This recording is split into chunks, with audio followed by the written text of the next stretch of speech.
ឈឺចាំក្តីសង្ឃឹមធ្លាប់មា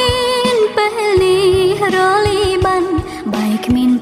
5មួយមិនថាមកពីអ្វីខត់ទឹកភ្នែកកុំហូរសួរហេតុផលមិនឆ្លើយសំណួរគ្មានចំឡើយត្រានត្រៃមិនស្ដី